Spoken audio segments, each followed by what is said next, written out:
आज रात्री माझी चप्पल हरवली। व्हिडिओ लास्ट पर्यंत बघा, कशी हरवली ती सांगतोय। आज सकाळी रेडी झालोय बँकेत जाऊ, तिकडनंच एका कामानिमित्त रत्नागिरीत जाऊचा होता म्हणून पॅन्ट शर्ट चढवली होती। घराच्या बाहेर आलोय, सुदर्शन म्हणूक लागलो माका थोडी थोडी मिशी येत आहे। कमेंट करून सांगा एका मिशी येत आहे काय।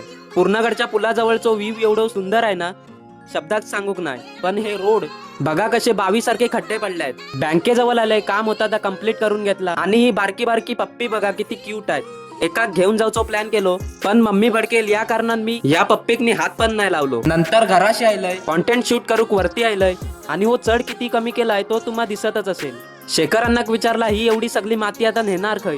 शेखरांना बोललो ही माती आता स्मशानभूमी अपग्रेड करूसाठी स्मशानभूमीत नेणार आहे। दुपारी मोबाईलवर असो टाइमपास करे होतो। भावा बोललो माझा पार्सल येत आहे, चल व्हिडिओ बनव। बेरोजगारी एवढी वाढली आहे की एक पार्सल आणूक तिघे जण आले आहोत। पार्सल डिलिव्हरी बॉयच्या समोरच अनबॉक्स केला। भावान छोटा ट्रिमर मागवलेला, त्याची दाढी करू।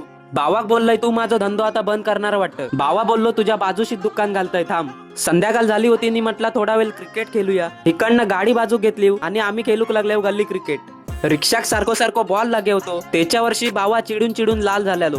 नंतर मी हातात बॅट घेतली आणि नेहमीप्रमाणे पहिल्या बॉलला आउट झालोय। रात्री मी चप्पल शोधे होतोय, चप्पल कशी हरवली ती माकात ना माहिती। शोधून शोधून दमलोय नि म्हटलं चप्पल राहू दे आता उद्याच शोधतोय। असं बोलून मी झोपूक गेलोय, चला बाय।